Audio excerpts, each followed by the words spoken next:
Hello dear students, कैसे हैं आप सभी। आई होप आप लोग बहुत ही अच्छे होंगे। तो आज हम लोग डिस्कस करने वाले हैं ना इम्पॉर्टेंट क्वेश्चन जो कि मिडवाइफरी का है। बहुत ही ज़्यादा इम्पॉर्टेंट ये रहने वाला है वीडियो। अगर आप लोग के एग्ज़ाम आ चुके हैं, आप सेकेंड ईयर में हैं और आपके एग्ज़ाम आ चुके हैं, तो आई होप आपको ये वीडियो देखना चाहिए। तो आज मैं डिस्कस करने वाली हूँ बहुत ज़्यादा जो एग्ज़ाम में पूछे जाते हैं 100%। अगर आप इस वीडियो को देखते हैं तो आपका एक ना एक क्वेश्चन तो आना ही आना है। तो ऐसी ही 5 सीरीज़ आने वाली है जिसमें कि पाँचों में मैं इम्पॉर्टेंट मिडवाइफरी के क्वेश्चन करवाऊंगी। उसके बाद हेल्थ मिडवाइफरी का ख़त्म होने के बाद हेल्थ सेंटर मैनेजमेंट के पास वीडियो आएंगे। उसमें भी जो बार बार बहुत ज़्यादा इम्पॉर्टेंट क्वेश्चन रहने वाले हैं उसको बताऊंगी। तो आज है हमारा फर्स्ट वीडियो। इसके बाद फिर एनम फर्स्ट ईयर वालों की क्लास चलेगी। उन लोगों का भी ऐसे हर एक सब्जेक्ट का क्या करेंगे कि 5-5 वीडियो लेकर आएंगे और उसमें जितने भी इम्पॉर्टेंट क्वेश्चन है उसको मैं कवर करने की कोशिश करूँगी। तो सबसे पहले स्टार्ट करते हैं मिडवाइफरी से। तो मिडवाइफरी में आज का फर्स्ट वीडियो जो है, अगर आप देखते हैं तो यकीनन एक ना एक क्वेश्चन तो आपका फंसना ही फंसना है। तो चलिए स्टार्ट करते हैं। तो ये है एनीमिया ड्यूरिंग प्रेगनेंसी। बहुत ज़्यादा इम्पॉर्टेंट है, मतलब मैं बता नहीं सकती कितना इम्पॉर्टेंट क्वेश्चन है ये। तो इसको देखते हैं और ये ज़रूर आएगा। अगर ये 5 क्वेश्चन में से आप देख के जाते हैं तो एक ना एक क्वेश्चन तो आपका फंसना ही फंसना है। तो एनीमिया क्या होता है कि जब गर्भावस्था के दौरान महिला का हीमोग्लोबिन स्तर जो होता है वो 11 ग्राम प्रति DL से कम हो जाता है, तो यही स्थिति गर्भावस्था के दौरान एनीमिया कहलाती है। भारत में गर्भावस्था के दौरान जो हीमोग्लोबिन का स्तर होता है वो 10 ग्राम प्रति DL से जब कम हो जाता है तो उसको ही एनीमिया कहते हैं। ये जो 11 ग्राम प्रति DL से कम होना ये WHO ने कहा है, लेकिन हमारे भारत में अगर 10 ग्राम प्रति DL से कम हो जाता है तो उसको हम एनीमिया के अंतर्गत रखते हैं। इसकी बहुत सारे कारण होते हैं। कारण की बात करें तो आयरन की डिमांड बढ़ जाना, जैसे कि गर्भावस्था के दौरान क्या होता है कि आयरन की जो डिमांड होती है वो जितनी पहली नीड रहती है उससे ज़्यादा ज़रूरतें बढ़ जाती है। तो महिला द्वारा जब पर्याप्त रूप से आयरन नहीं लिया जाता है तो इसकी वजह से भी एनीमिया हो जाता है। आयरन का इंटेक कम होना मतलब होता है कि गर्भावस्था के दौरान एक ओर तो आयरन की डिमांड बढ़ जाती है, वहीं दूसरी ओर कुछ कारकों की वजह से जब आयरन इंटेक कम हो जाता है तो इसका परिणाम ये होता है कि एनीमिया के होने की संभावना बढ़ जाती है। जैसे कि अगर कोई भी व्यक्ति अच्छे तरीके से आहार का सेवन नहीं कर रहा है और टाइम टू टाइम नहीं खा रहा है और उसकी या फिर आर्थिक स्थिति जो है सही नहीं है, उसकी वजह से उसको आयरन भरपूर मात्रा में नहीं मिल पा रहा है, या फिर प्रेगनेंसी के दौरान क्या हो रहा है उसका हमेशा जी मिचलाता है और वोमिटिंग होती है, तो इस सब की वजह से क्या होता है कि आयरन का इंटेक कम हो जाता है। अब अगर जैसे कि दोषपूर्ण आयरन ऑब्जर्वेशन, जैसे कि ऑब्जर्वेशन नहीं हो पा रहा है, तो गर्भावस्था के दौरान क्या होता है कि किसी भी कारण की वजह से अगर कोई भी डाइजेस्टिव प्रॉब्लम है तो उसकी वजह से अच्छे तरीके से क्या होता है कि ऑब्जर्वेशन नहीं हो पाता, जिसकी वजह से आयरन की कमी हो जाती है। जैसे कि गर्भावस्था के पूर्व स्वास्थ्य की स्थिति क्या होती है कि यदि गर्भावस्था के पूर्व महिला एनीमिक होती है तो यह माना जाता है कि अगर वो प्रेगनेंसी कंसीव कर ली है तो उसके बाद भी वो एनीमिक ही रहेगी। इसलिए पहले अगर प्रेगनेंसी कंसीव करे उसके पहले क्या करना चाहिए कि अच्छे तरीके से अगर एनीमिया हुआ है तो फिर उसका इलाज करना चाहिए, फिर करना चाहिए। ठीक है। और क्या है, क्या क्या चीज़ें, और हाँ, आयरन की कमी होने वाली एनीमिया क्या होता है कि जब आयरन डेफिशिएंसी एनीमिया गर्भावस्था के दौरान होने वाला एक सबसे सामान्य प्रकार का एनीमिया है। तो जैसे कि माइल्ड एनीमिया किसे कहते हैं, जब HB लेवल जो होता है वो 8 से 10 ग्राम प्रति DL से कम होता है तो उसको हम माइल्ड मतलब थोड़ा बहुत एनीमिया हुआ है इसके अंतर्गत रखते हैं। मॉडरेट किसे कहते हैं, जब 7 से कम हो जाता है, जैसे 7 से या 8 के बीच में रहता है तो उसको हम मॉडरेट कहते हैं। लेकिन जब सीवियर एनीमिया कब कहते हैं, जब 7 से कम हो जाता है HB लेवल तो उसको हम कहते हैं सीवियर एनीमिया। तो बात करते हैं इसके सिम्टम्स की, किसकी, अब हम बात करते हैं सिम्टम्स की। तो आयरन डेफिशिएंसी एनीमिया का जो कारण होता है वो बहुत सारा है, जैसे कि कारण तो हमने देख ही लिया। अब हम बात लक्षण की कर रहे हैं। तो इसमें जैसे कमजोरी आना, जल्दी थकान हो जाना, सीढ़ियाँ चढ़ने में, हल्का सा व्यायाम करने में सांस लेने में तकलीफ होना, चक्कर आना और टांगों में सूजन आना, भूख कम लगना, अपच हो जाना। और इसमें जो जाँचें करते हैं, अब बात करते हैं इन्वेस्टिगेशन की, क्योंकि ये आपके एग्ज़ाम आ गए हैं ना, तो मैं बहुत ज़्यादा लेंदी नहीं लेने की कोशिश कर रही हूँ, जल्दी जल्दी आपको समझाने की कोशिश कर रही हूँ, ठीक है। तो इन्वेस्टिगेशन की बात करते हैं। तो जो HB स्तर रहता है, मतलब हीमोग्लोबिन का जो स्तर रहता है, वो एनीमिया के दौरान हीमोग्लोबिन स्तर जो होता है 10 ग्राम प्रति DL से कम हो जाता है। तो सबसे पहले HB लेवल का टेस्ट करवाएंगे, RBC का टेस्ट करवाएंगे, मतलब RBC और CBC करवाएंगे, कंप्लीट ब्लड काउंट जो होता है उसको चेक करवाएंगे, सीरम आयरन लेवल का चेक करवाएंगे, और मीन्स कार्पुसलर वॉल्यूम्स जिसको MCV कहते हैं वो सब चेक करवाएंगे। तो जितने भी ये चेकअप हैं ब्लड से रिलेटेड, इन सब का चेकअप करवाना है। इसमें कॉम्प्लिकेशन की बात करें तो कॉम्प्लिकेशन क्या क्या हो सकते हैं, बात करते हैं किसकी, कॉम्प्लिकेशन की। मतलब कॉम्प्लिकेशन मतलब क्या होता है आपको पता है, जटिलताएं। तो जटिलताओं की बात करें तो महिला की इम्यूनिटी पावर जो होती है वो कम हो जाने के कारण इन्फेक्शन फैलने की संभावनाएं बढ़ जाती हैं, और प्री एक्लेम्सिया होने की कंडीशन भी आ जाती है, और अधिक थकान तथा कमजोरी की वजह से महिला द्वारा गर्भावस्था का इंजॉय नहीं कर पाती है।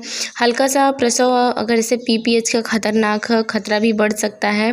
डिलीवरी के दौरान हल्की सी चोट भी शॉक को उत्पन्न कर देती है, और गर्भस्थ शिशु में जो होता है वो हाइपोक्सिया या फिर ग्रोथ रिटार्डेशन हो जाता है।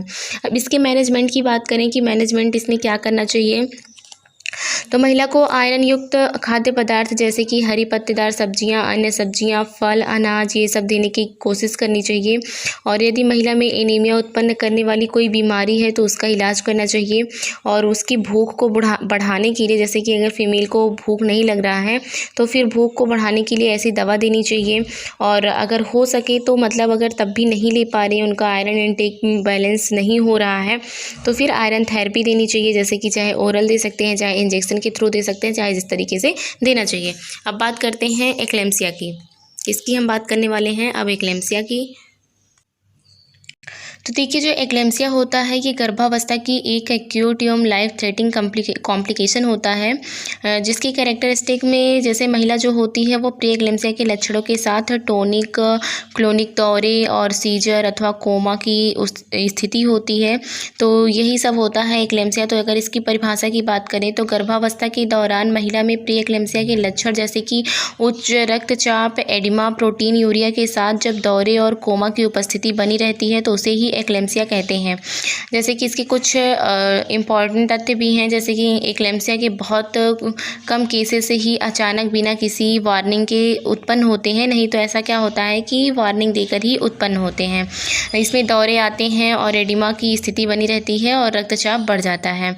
इसके साइन और सिम्टम्स की बात करें तो वही है कि हाई ब्लड प्रेशर होना, जिसमें सिस्टोलिक दाब जो होता है वो 140 mm ऑफ Hg से अधिक, तथा जो डायस्टोलिक दाब होता है वो 90 mm ऑफ Hg से भी ज़्यादा हो जाता है। तो आंखों से धुंधला दिखाई देता है और अंधेरा सा छा जाता है, तेज सिर दर्द होता है, गंभीर प्रोटीन यूरिया हो जाता है, वजन में अचानक से तेज़ी से वृद्धि होने लगती है। तो ये सब होते हैं इसके क्या होते हैं कि इसके साइन एंड सिम्टम्स होते हैं। इसमें जांच क्या करवाना है, तो ब्लड एग्जामिनेशन करवाना रहता है और कंप्लीट ब्लड काउंट करवाना रहता है, सीरम का टेस्ट करवाना रहता है। अच्छा, आपको पता चला कि ये एक्लेम्सिया क्यों होता है, तो एक्लेम्सिया में जैसे कि क्या होता है कि रक्तचाप बढ़ जाता है, एडिमा की स्थिति रहती है, और प्रोटीन यूरिया में प्रोटीन का जो लेवल होता है वो बढ़ जाता है, और कोमा आने लगता है, कन्वल्जन आने लगता है, मतलब दौरे वगैरह आने लगते हैं। इसी को हम क्या कहते हैं, इसी को हम एक्लेम्सिया के नाम से जानते हैं।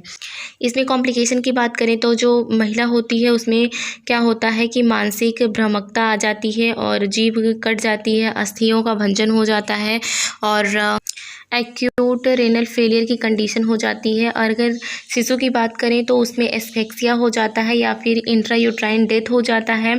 और इसके मैनेजमेंट की बात करें तो सीजर तथा कॉम्प्लिकेशन की रोकथाम करनी चाहिए, और बीपी को नियंत्रण में रखना चाहिए, और गर्भावस्था का समापन करना चाहिए जल्द से जल्द। और जो स्वस्थ शिशु है उसके जन्म के लिए जितनी भी चीज़ें उपयुक्त हों उन सबको करना चाहिए। प्रसूति संबंधित भी बहुत सारी टेक्निक है, जैसे कि अगर 37 वीक का बेबी हो गया है तो तुरंत डिलीवरी करवा देनी चाहिए, तो यही सब होता है। और फिर अब हम देखते हैं APH क्या होता है।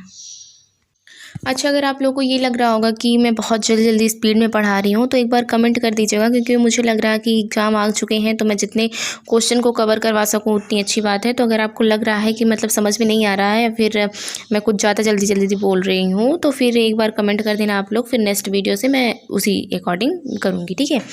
तो जनन अगर अच्छा है, मतलब जैसे कि मैं पढ़ा रही हूँ वैसे ही चलना चाहिए जो 5 सीरीज़ है, तो भी कमेंट कर देना आप लोग, ठीक है। तो APH क्या होता है कि जननाल से गर्भावस्था के दौरान जो 3rd ट्राइमेस्टर के प्रारंभ हो जाने के पश्चात 28 सप्ताह बाद, परंतु क्या होता है कि गर्भस्थ शिशु के जन्म से पूर्व होने वाले रक्तस्राव को ही हम APH के नाम से जानते हैं, एंटीपार्टम हेमरेज। मतलब कि क्या होता है इसमें कि शिशु का जन्म नहीं हुआ रहता है, उसके पहले ही जब 28 सप्ताह के बाद, लेकिन अभी शिशु का जन्म नहीं हुआ है, उसके पहले ही ब्लीडिंग स्टार्ट हो जाती है, तो उसी को APH के नाम से जानते हैं। तो गर्भावस्था के 28 सप्ताह से पूर्व होने वाले रक्तस्राव को हम एबॉर्शन का चिन्ह माना जाता है, लेकिन जो प्रसव की प्रथम अवस्था एवं द्वितीय अवस्था एवं शिशु जन्म से पूर्व होने वाली ब्लीडिंग भी प्रसव पूर्व रक्तस्राव में शामिल की जाती है। तो इसके कारण क्या होते हैं कि इसके कारण ये होते हैं कि प्लेसेंटा प्रीविया होना या फिर एब्रेप्सियो प्लेसेंटा होना, तो इन सब की वजह से हो सकता है कि APH की कंडीशन बन सकती है, ठीक है। और क्या होता है कि इसमें अल्ट्रासोनोग्राफी करवाते हैं, MRI टेस्ट करवाते हैं और ये सब करवाते हैं। और मैनेजमेंट में क्या करते हैं, अगर देखते हैं कि डिलीवरी करवाने लायक है तो फिर बच्चे की डिलीवरी करवा देते हैं। तो फिर और फीटल हार्ट साउंड को देखते रहते हैं, और अगर ऐसा लगता है कि नहीं डिलीवरी करवाने लायक नहीं है तो और कंडीशन चलने लायक है, दवा वगैरह देकर ये आगे गर्भावस्था को बढ़ाया जा सकता है, तो फिर दवा वगैरह देकर हम क्या करेंगे, गर्भावस्था को बनाए रखेंगे। और अगर नॉर्मल डिलीवरी नहीं हो सकती है और ऐसा लग रहा है कि बेबी जो है मैच्योर हो चुका है, तो ऑपरेशन के थ्रू बेबी की डिलीवरी करवाएंगे, ठीक है। और एबॉर्शन की बात करते हैं कि एबॉर्शन क्या होता है। तो क्या होता है कि इसमें एक तो मोबाइल नहीं चार्ज हो रहा। प्रेगनेंसी का स्वतः या स्पॉन्टेनियस ही प्रेरित तरीके से उस अवधि के पूर्व समाप्त हो जाना, जबकि गर्भस्थ शिशु अपना स्वतंत्र जीवन जीने लायक हो, तो उसे ही एबॉर्शन कहते हैं। अच्छा, इसको अच्छे तरीके से और समझ लेते हैं। स्वतंत्र रूप से जीवित रहने में असमर्थ एम्ब्रियो अथवा फीटस जिसका वजन 500 ग्राम या इससे कम हो, तो माँ के गर्भाशय से स्वतः या प्रेरित तरीके से बाहर निकल जाना ही क्या कहलाता है कि एबॉर्शन कहलाता है। लगभग 20 से 22 सप्ताह की प्रेगनेंसी के दौरान जब गर्भस्थ शिशु का भार 500 ग्राम हो जाता है, अतः हम कह सकते हैं कि 20 से 22 सप्ताह की प्रेगनेंसी से पूर्व जो एम्ब्रियो होता है या फिर गर्भस्थ कह सकते हैं, फीटस कह सकते हैं, उसका स्वतः या प्रेरित तरीके से माँ के गर्भाशय से निकल जाना ही एबॉर्शन कहलाता है। ये भी बहुत टाइप के होते हैं, तो इसके कारण मतलब बहुत टाइप के होते हैं, जैसे कि क्रोमोसोमल एबनॉर्मलिटी की वजह से या फिर एनाटॉमिकल एबनॉर्मलिटी की वजह से या फिर इन्फेक्शन जिसको हम कह सकते हैं संक्रमण की वजह से, एंडोक्राइनल फैक्टर जिसको हम कह सकते हैं अंतःस्रावी कारक की वजह से, या फिर ऑटोइम्यून या फिर ऑलियोइम्यून की कोई भी बीमारी हो इस की वजह से भी हो सकता है, या फिर मैटरनल डिजीज जिसको महिलाओं से संबंधित बीमारियां हों, या फिर और बहुत सारे कारण होते हैं जिसकी वजह से ये हो जाता है। अब बात करते हैं कि अन्य कारण में क्या क्या आते हैं। तो महिला द्वारा धूम्रपान करना या फिर महिला द्वारा अल्कोहल का सेवन करना, उम्र अधिक होना, एक्सरे का बार बार सामना करना, तो इनकी वजह से भी हो सकता है, ठीक है। अपूर्ण गर्भपात जो होता है वो सबसे फर्स्ट टाइप का गर्भपात होता है, अबॉर्शन होता है। तो अपूर्ण गर्भपात अस्पताल में गर्भपात संबंधी समस्याओं को लेकर भर्ती होने वाली महिलाओं में पाया जाने वाला सबसे कॉमन एबॉर्शन होता है। यह जो होता है इसमें एबॉर्शन की प्रक्रिया के दौरान निषेचन के कुछ उत्पाद तो यूट्रस के बाहर निकल जाते हैं, जबकि कुछ उत्पाद जो होते हैं वो यूट्रस के अंदर ही रह जाते हैं। इसी को हम क्या कहते हैं, इनकम्प्लीट एबॉर्शन भी कहते हैं। इसमें क्लिनिकल फीचर्स की बात करें तो महिला वेजाइना से फ्लैसी मास निकलने की हिस्ट्री बताती है, ये होता है। सेकंड होता है कि कंप्लीट एबॉर्शन। तो गर्भपात का वह प्रकार जिसमें निषेचन के उत्पाद जो प्रोडक्ट होते हैं गर्भपात की प्रक्रिया के दौरान पूर्ण रूप से बाहर निकल जाते हैं, उसी को हम कंप्लीट एबॉर्शन कहते हैं। इसमें क्लिनिकल फीचर्स की बात करें तो महिला वेजाइना से इसमें भी फ्लैसी मास निकलने के बारे में बताती है, और इसके बाद ब्लीडिंग बहुत ज़्यादा होती है। सेकेंड थर्ड आता है कि संभावित गर्भपात, जिसको थ्रेटेंड एबॉर्शन कहते हैं। यह एबॉर्शन वह प्रकार है जिसमें एबॉर्शन की प्रक्रिया तो प्रारंभ हो चुकी हुई होती है, परंतु उस स्थिति तक नहीं पहुंच पाती जहां से गर्भावस्था को जारी रखना संभव हो। इसमें भी क्या होता है कि वेजाइनल ब्लीडिंग होती है और यही सब चीज़ें होती हैं, ठीक है।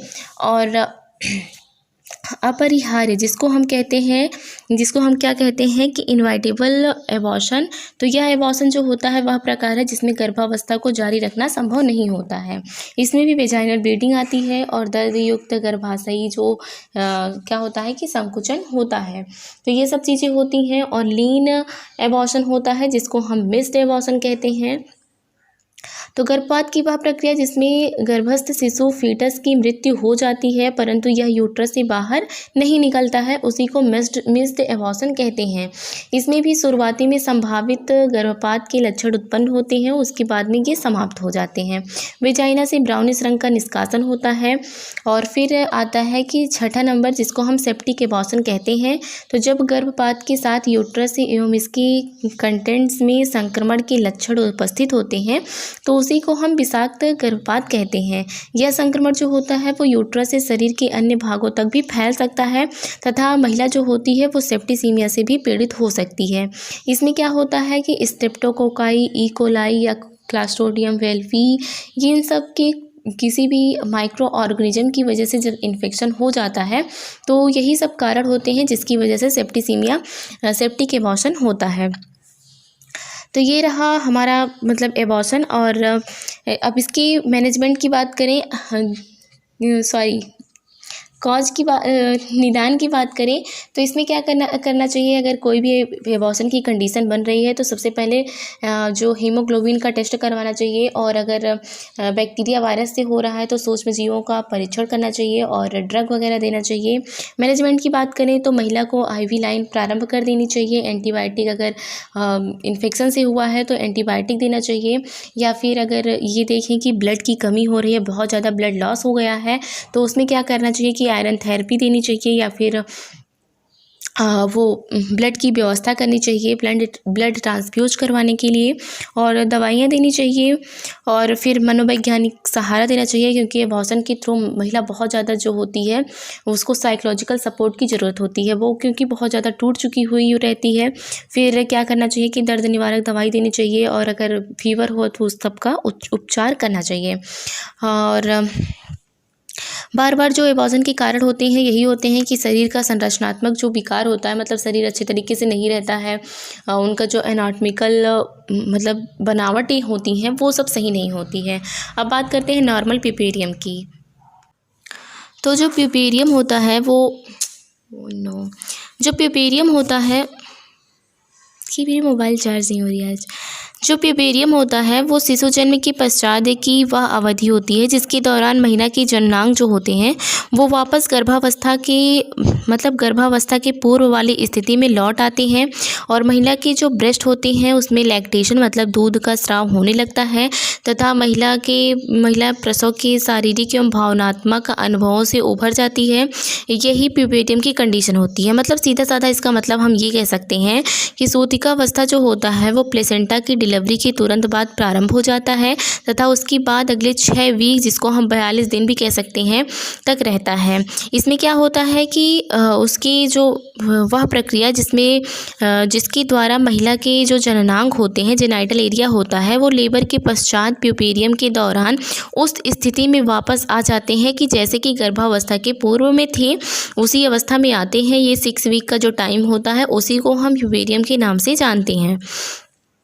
इसमें कुछ संरचनात्मक चेंजेस भी होते हैं, जैसे कि सूतिकावस्था के दौरान महिला की जो सभी जेनाइटल एरिया होते हैं वो उनमें परिवर्तन होता है, वो पहले की अवस्था में आने का प्रयास करते हैं। और चेंजेस यूट्रस में क्या चेंज होता है, तो यूट्रस में सबसे अधिक मात्रा में संरचनात्मक एवं क्रियात्मक परिवर्तन दिखाई देता है क्योंकि इस टाइम पर इसी में सबसे ज़्यादा चेंजेस हुआ रहता है प्रेगनेंसी के दौरान, तो ये पहले की अवस्था में आने की कोशिश करते हैं।